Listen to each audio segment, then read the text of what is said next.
Hello and welcome to the webinar.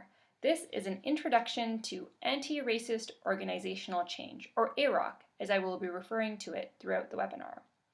My name is Thalassy Letner. I'm the Equity Framework Coordinator at CommunityWise Resource Center. We developed this webinar with the Alberta Association of Immigrant Serving Agencies for their Small Center Toolkit. Before we get started, I'm just going to say a little bit about CommunityWise. We're a nonprofit hub that for 40 years has existed to support and strengthen diverse grassroots groups and nonprofit organizations. We provide affordable office and community space, backbone infrastructure, and collaborative capacity building programming to 90 member organizations, whose work spans a broad spectrum of social, environmental, and cultural issues.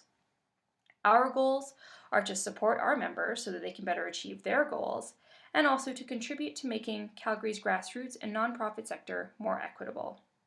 In March 2016, we started undertaking a process we called anti-racist organizational change. The content I'll be presenting in this webinar draws from the lessons we've learned in our experience of AROC. Before I go any further, I'd like to acknowledge that we're located on Treaty 7 territory, home of the Blackfoot Confederacy, including the Siksika, Kainai, and Piikani. It's also home to the Tsuut'ina First Nation and the Bearspaw, Chiniki, and Wesley First Nations of Estonia, Dakota, and Métis Nation Region 3. Calgary, or Mohkinstsis as it's known in the Blackfoot language, is also home to many Indigenous peoples, First Nations, Inuit, and Métis from all over Turtle Island. We make this acknowledgement not as a symbol or gesture, but as a commitment to being more accountable to Indigenous individuals and communities. Understanding and working to address anti-Indigenous racism is a key part of AROC at CommunityWise, and we see this as a long-term, ongoing process and commitment. So what is this webinar about? The purpose of this webinar is to support the understanding and use of the content in the AROC resource booklets. We have published 2 resource booklets that can be found on the CommunityWise website, but also in the ACES Small Center Toolkit. In this webinar, I'll explain how an organization can start to undertake AROC themselves, to present and activate some of the tools and resources found in the booklets through prompted activities. I want to emphasize AROC here as a process, not as a checklist of to-dos, and share some of the nuance on the experience of AROC within an organization. One thing to note is that this webinar will not include content that would typically be found in an anti-racism training, partly because that sort of content is really best done in person. If you're interested in having an anti-racism training done by the folks at CommunityWise, you can contact me at equity@communitywise.net. So, what is anti-racist organizational change? Well, organizational change can be about reviewing and modifying management structures and procedures, for example, making changes to policy, hiring practices, and governance. It can be small things like changing over to a new software, but it can also be big things like trying to change your organizational culture and identity. For us at CommunityWise, anti-racist organizational change is about making organizational changes in a way that intentionally addresses organizational racism and creates greater diversity, inclusion, and equity. Those are our goals. We've begun to understand and also read about organizations that may undertake, for example, diversity and inclusion programs for these same reasons. However, they don't share or perhaps have an understanding about how systemic discrimination works, or in this case, systemic racism, and how it can be a key barrier to achieving diversity, inclusion, and equity goals. So for us, at CommunityWise, we've been talking about race and racism explicitly, but not exclusively, to become a more diverse, inclusive, and equitable organization. So what do we mean when we say organizational racism? Organizational racism refers to the way normal, seemingly neutral or objective organizational policies and systems can create disparities in access and outcomes for racialized and Indigenous individuals and communities. So we're looking at the seemingly normal, neutral, objective ways we hire people, the way we recruit board members, the way we develop programming or make decisions, and how these create disparities. If not addressed, these policies and systems can increase disparities in power. It refers to organizational practices, which are related to but different from the racist behavior or unconscious bias of individuals. Whenever I say the word racism, the thing that comes to mind for most people is that sort of explicit, intentional, interpersonal act of racism, a sort of hate speech or violence. And that's certainly part of it. But there's more to it when we think about racism as a systemic thing. There are things happening internally in our brains, whether we're racialized or not. There are things happening between us, whether they're intentional or not. There are things happening in the culture around us, deeply embedded ideas and assumptions that are not often interrogated. And then, of course, there are all the things that are happening inside our organizations. So our definition of organizational racism is really situated in the systemic understanding that if change is going to happen, it must happen at multiple levels. We're starting at the organization. It's our entry point. So, what does organizational racism actually look like? This is some data that we pulled from a study from the Schulich School of Business's study of Canadian nonprofits in 2009. This data suggests that the leadership in nonprofits don't really reflect the diversity of the Canadian population. Here we can see that board members of Canadian nonprofits, overwhelmingly, over 80%, almost 90%, identify as white. A similar chart in the same study shows that over 90% of executive directors identify as white. Data like this can help prompt an AROC process. So can incidents that actually happen in your organization. In either case, it's an invitation to ask, what is happening to cause these disparities or situations? What is happening when we recruit board members and select executive directors? How is race and racism a factor? So when we start looking at data like this, it starts giving us a chance it's an opening, an invitation to start asking questions. And then it's important to also ask, well, what are people's actual lived experiences, and compare the data against that. In this case, we know that people of color, racialized and Indigenous folks don't have excellent experiences in the workplace. Here we have the problem woman of color workplace scenario that describes how a woman of color goes into an organization but eventually leaves for reasons of her own, but also because the organization may or may not find her a good fit. This resource is found in our second resource booklet. The bar chart is found in our first resource booklet. And they both start giving us ways of understanding how organizational racism happens, how it plays out, and what the impacts of it are. So what's the antidote? Anti-racism. It's the active, ongoing process of dismantling systems of racial inequity and creating new systems of racial equity. As I mentioned earlier, our definition is really situated in that of systemic racism, and we understand that anti-racism must be done, it's work that must be done at the individual, organizational, and cultural levels in order to be truly effective. Anti-racism is an approach, it's not an endpoint. And in this way, it has provided a useful framework for us to undertake an organizational change process by. When I say it's an approach, it's sort of an analysis. It's a way of doing things. It's a set of muscles, skills, and capacities that we've built that allow us to actively uproot racism where we may see it. It is the difference between being not racist or passive and being anti-racist, which is being very active in our attempts to deal with racism. So we're going to take a moment here to do a quick activity. I want you to reflect on the reasons why you or your organization may want to start addressing racism, that sort of organizational racism that I just described. Why do you want to address racism in your organization? Take a second to list your reasons. Pause the webinar if you need more time.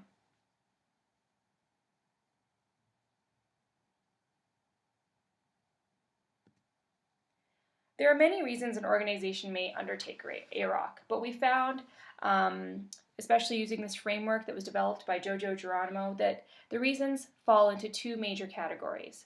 Principled reasons. Reasons like it's the right thing to do, or it's a matter of human rights and justice, or for reasons that we value, equity, inclusion, and diversity in and of itself. Those are reasons, sort of conceptual reasons, that an organization may want to undertake AROC. But there are also practical reasons. An organization may say, well, it may be a powerful strategy to more effectively meet our organizational goals. It helps us reach more people. Diversity makes us more creative, innovative, and better at solving problems.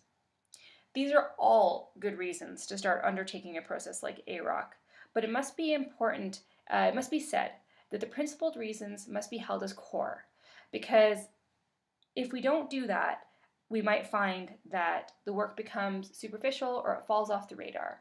Principled reasons allow us to continue the work even when it may not be profitable to do so, or maybe when it becomes very uncomfortable to do so, or when the money for it dries up. Principled reasons allow us to have long-term commitment to the work and follow through. So, what does it mean for an organization to be ready for taking on such a change? In our first resource booklet, we explain some of the things that helped us be ready to take on AROC. For example, diversity, inclusion, and equity were already important stated goals for our organization. We had also made attempts to diversify our staff and board. But even beyond these things, we realized there are two that really need to be emphasized. The first is this grounding assumption. By Dr. Beverly Tatum, she offers a really helpful metaphor. Racism can be compared to smog. Sometimes it is so thick it is visible. Other times it is less apparent. But always, day in and day out, we are breathing it in. Before we can undertake a process like AROC, we need to accept the fact that racism exists. It's a thing that none of us are immune to.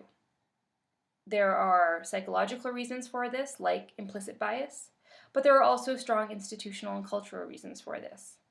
So, before we can even start talking about racism, we need to understand that it exists and that we are all breathing it in. Undertaking an anti-racism training can help build an organization's understanding of this. But even with that, another thing must also be said. Talking about race and racism is a very uncomfortable thing to do. We live in a culture that prides itself on being quote-unquote colorblind. And what that really means is being color oblivious or race oblivious. It means that we want to treat everyone equally, but are not ready to face the fact that for lots of different reasons, that doesn't happen. So Robin DiAngelo offers here a quote for us to understand our discomfort and what it can offer. The key to moving forward is what we do with our discomfort. We can use it as a door out, blame the messenger, and disregard the message. Or we can use it as a door in by asking, why does this unsettle me? What would it mean for me if this were true?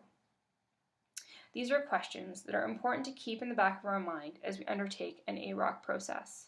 For those of you who may want to facilitate such a process, consider the sort of way you could keep the discomfort high, but not so high that people shut down and refuse to undertake the process. It needs to be a productive level of discomfort, one from which people feel they are actually learning. We have found that creating what we call accountable spaces guidelines have helped us create this kind of uncomfortable, grounded space for learning. We use the term accountable instead of safe or safer because we want to emphasize the point that we are all in this together. We're here to be accountable to ourselves and each other for our own learning and for the goals that we want to achieve. These guidelines that I'm going to share today are a second iteration. There's a list found in our first resource booklet, and this is the list actually found in our second that's just a bit more detailed about what it means to be together in this learning process and journey. These guidelines can be used in the context of organizational meetings, community engagement sessions. They can be used just in day-to-day situations. They're meant to build a skill around calling each other in, the assumption being that we want to work together toward a shared goal. There may be places and times when calling someone out and expressing the anger and harm that was done is the most appropriate thing to do. but often in an AROC process, it is the process of calling in that helps us build the capacities we need to keep undertaking the process. These resources, these guidelines, feel free to take them and mend them and use them for your own situation. So as I mentioned before, we live in a culture that does not want to see race, and that in and of itself prevents us from actually being able to solve the problem of racism. This is a quote from James Baldwin. "Not everything that is faced can be changed, but nothing can be changed until it is faced." So before we can even talk about racism, we need to face it and bring our attention to it. We want to, in our sessions for AROC, we always try to shine a light on race so that we can actually understand it and address it. We also want to be able to see ourselves as part of the problem and not separate from it. It's important to locate ourselves within the system of racism and understand our role and the work that we may have to do to undo it. This is an activity that we do in our AROC community engagement sessions, as well as with our board and staff, and we do it on a regular basis. It's a way for us to start reflecting on our own social location, our own identities, the way we see each other, the way we see ourselves.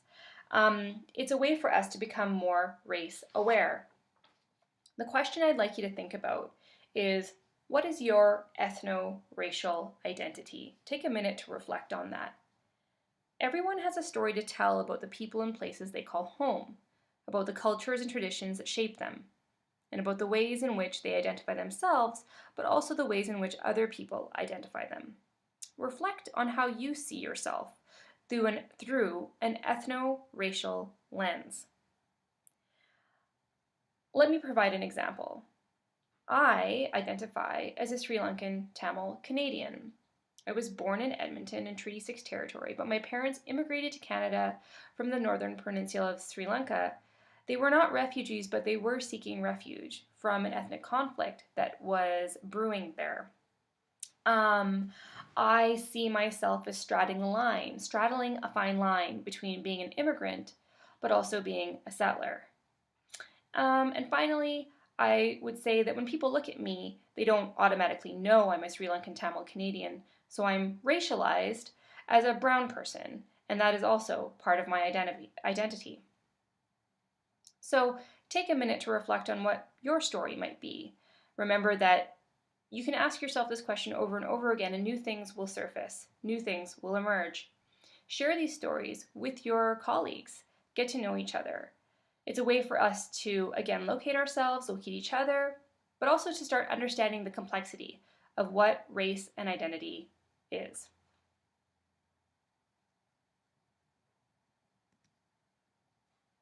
Okay, so getting started on an AROC process.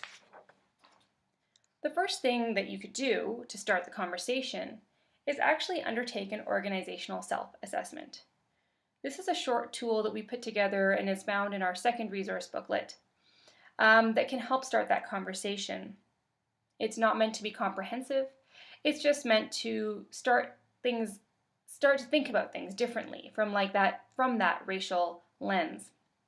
In the booklet, we also link to 3 other assessments that are found online that are maybe a bit more comprehensive if you'd like to get into more detail. They're found at the end of the booklet in the resources section. So we can go through this exercise together. For your own organization, consider first, how racially diverse is your organization? Think about your board and your staff and your volunteers. Be self-aware as you're making this reflection. Self-aware and race-aware. Is your organization not very diverse, somewhat diverse, or very diverse? In the second question, does your organization, your staff, your board, and your volunteers, do they reflect the racial diversity of the communities you serve?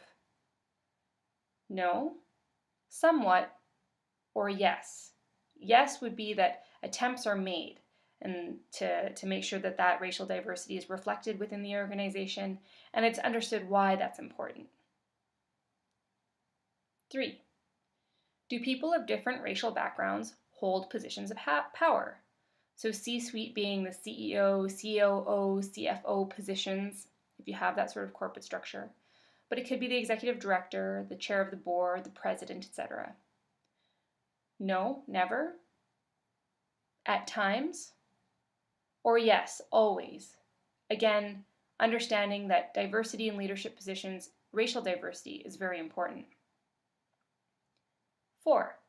Does your organization understand that addressing racism is critical to achieving your mission? No. Somewhat. Or yes.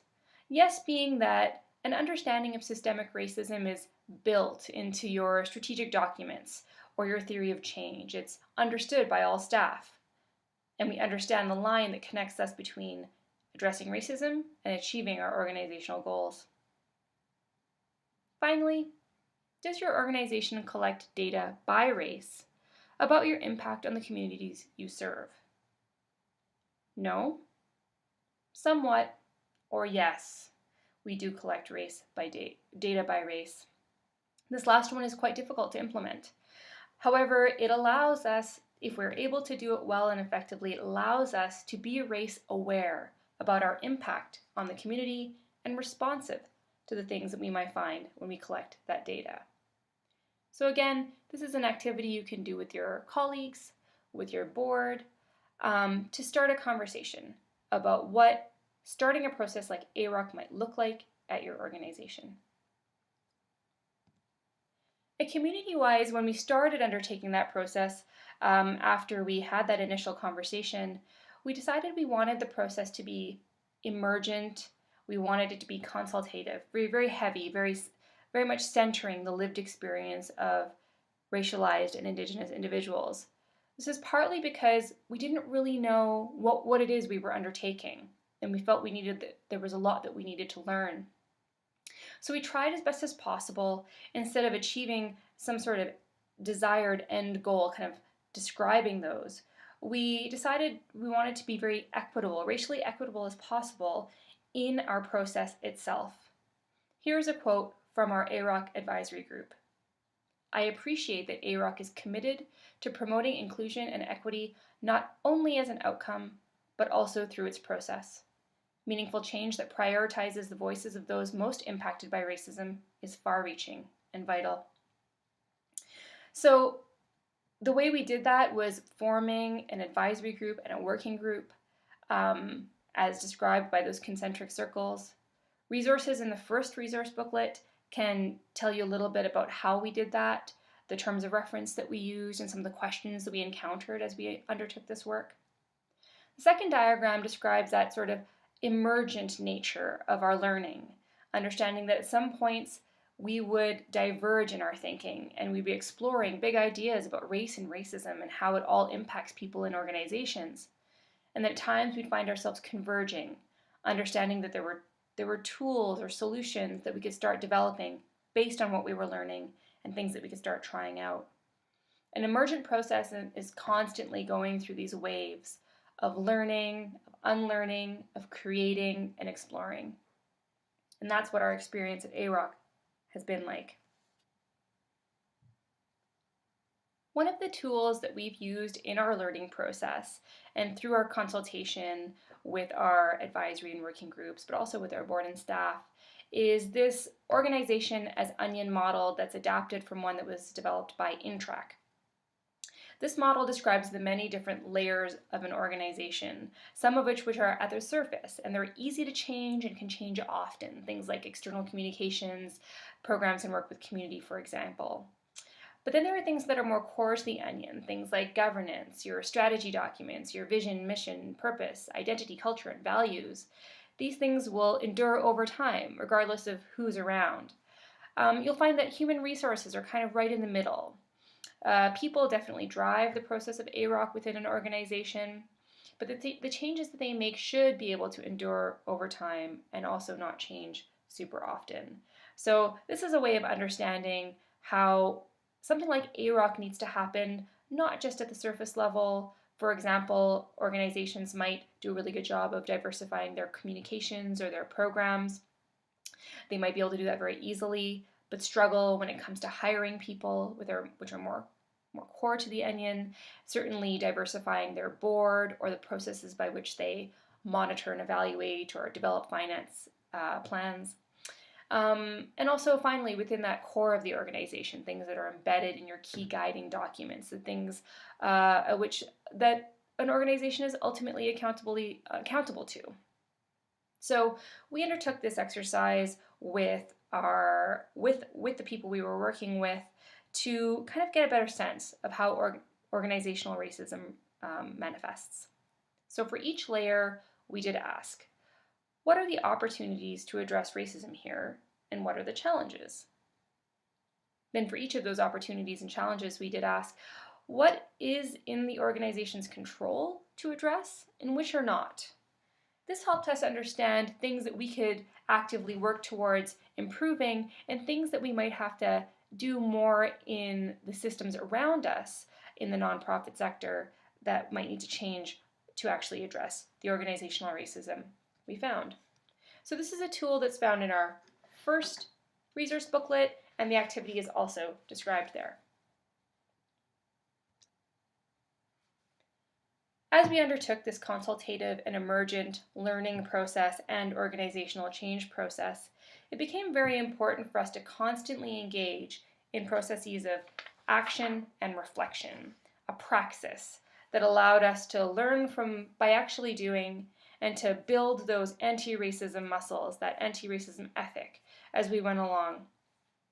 Early on in the AROC process, we were using those accountable spaces guidelines to guide our work together, but it wasn't always going well. Some concerns started arising, and it was important for us to not ignore them, but to address them head on.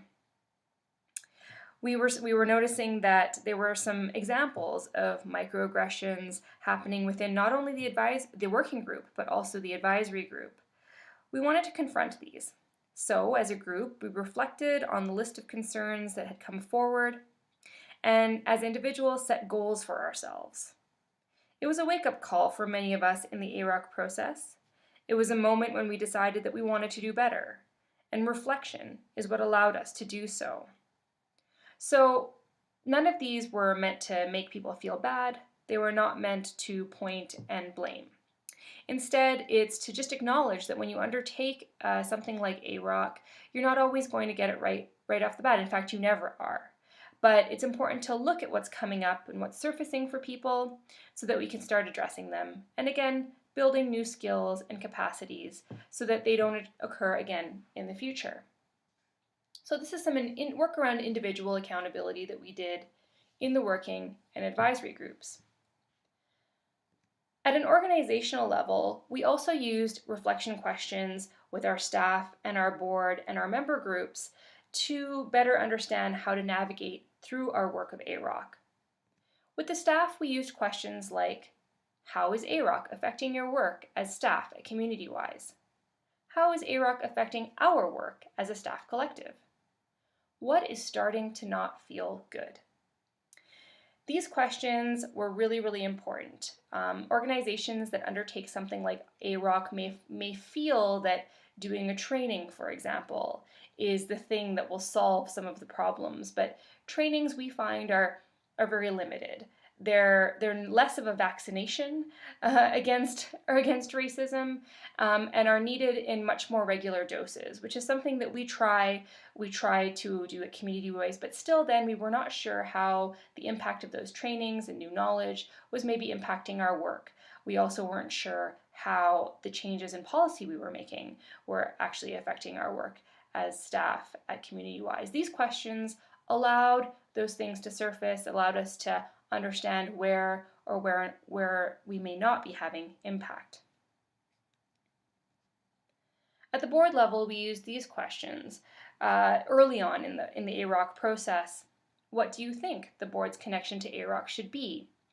Sometimes with a process like AROC, it can be seen as a project that's happening at the surface of the organizational onion, something that the board doesn't really need to be involved in.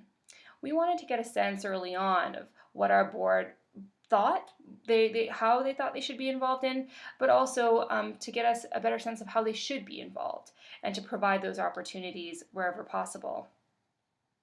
we will be undertaking more reflection with our board going forward now that we're 3 years in to understand what the impact of our work together has been. And finally, with the member groups that use our building, we ask them early on in the process, what does systemic racism mean to you?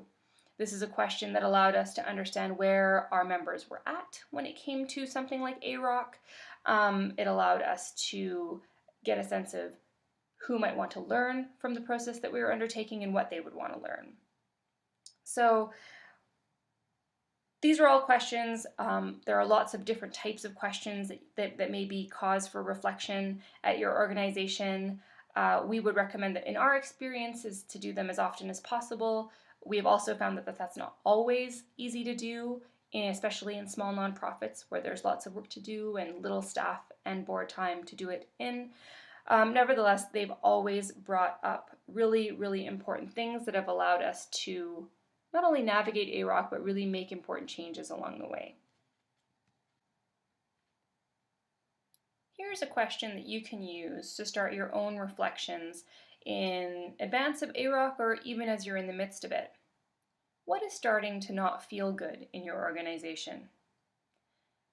Where are there tensions? What is operating under the surface that is not being dealt with? Who is being harmed by it? Are you only beginning to realize this, or have others been experiencing it for some time? Are the people in charge aware of this, or are they somehow insulated from it? Have you started to take action on the problem, but it's not having an impact that was intended? If so, why? These are all good questions to ask as you start to undertake your AROC process or begin to think about undertaking one.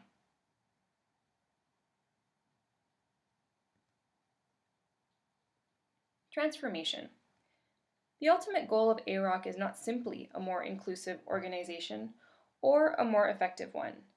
We are seeking something more transformative at both the individual and organizational levels. But changes like these are difficult to move through. We use the metaphor of swimming upstream. Racism is like a current. If we don't swim, we'll be swept along with it. If we do swim, we may feel like we're not making any forward progress, or if we do, we feel like we could be swept back just as easily. But in any case, we are building our muscles, our skills, and our capacities in being able to address the problem, so that in the future, if we encounter an issue of organizational racism, we are better equipped to deal with it. So there's change that we're seeking at both the individual and the organizational level, but this deeper change is harder to understand and activate. This is something that we explore in the second resource booklet. When we look at organizational culture, there are things that are visible, things like strategy, vision, structures, policies, things that are at the surface, things that describe the way we say we get things done. But there is a lot of invisible organizational culture, things underneath the surface, like perceptions, shared assumptions, norms, and unwritten rules. These are the way we really get things done. I refer to this ICEBERG in the second resource booklet, one that we've pulled from Torben Rick.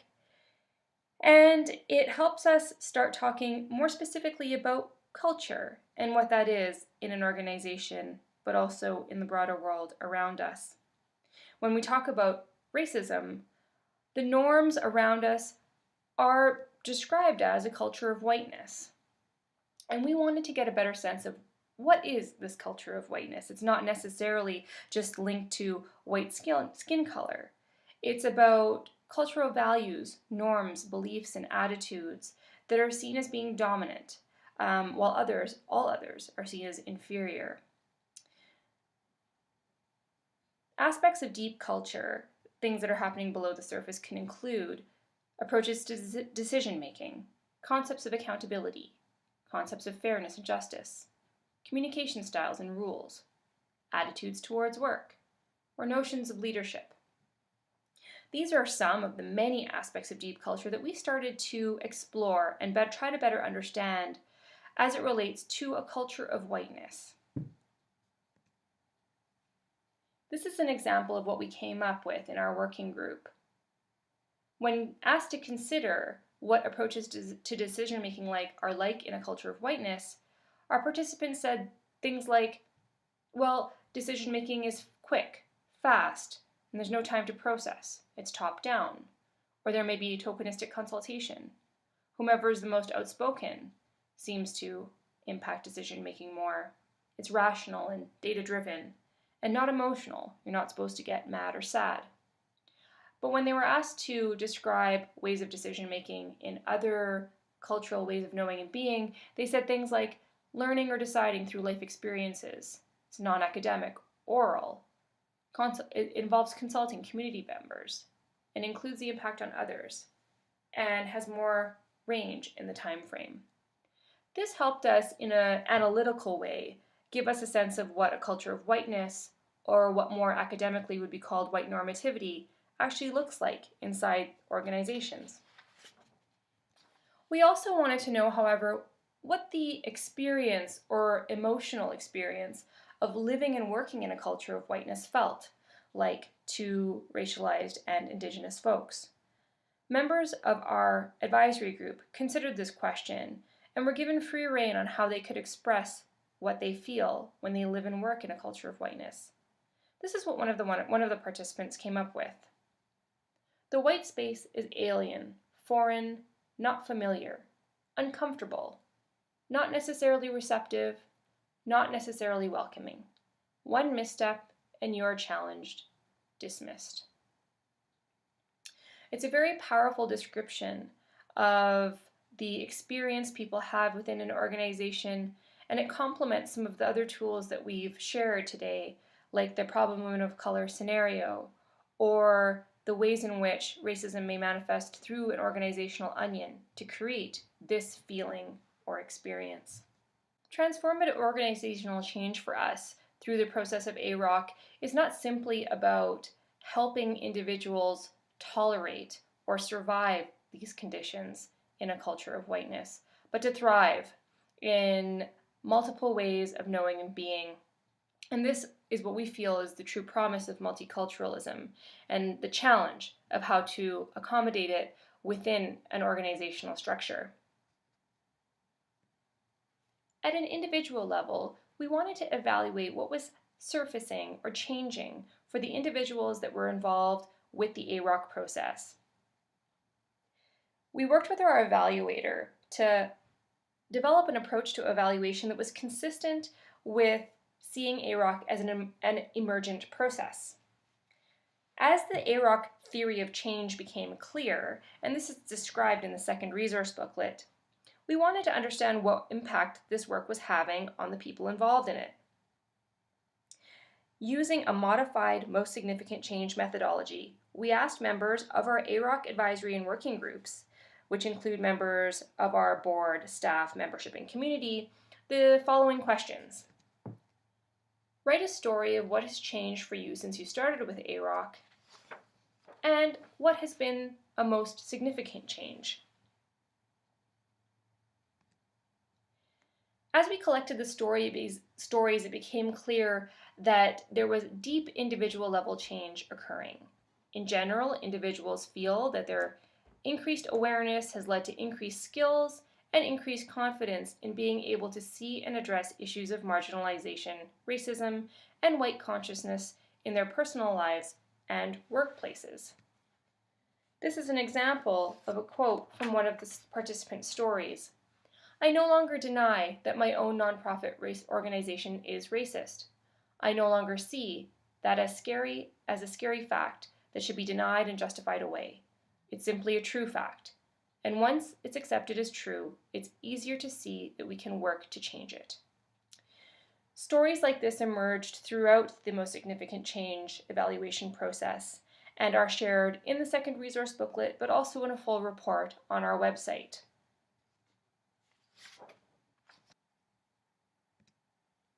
There are many more resources that I'd like to share with you today, but I just don't have the time, so I'm just going to mention them here.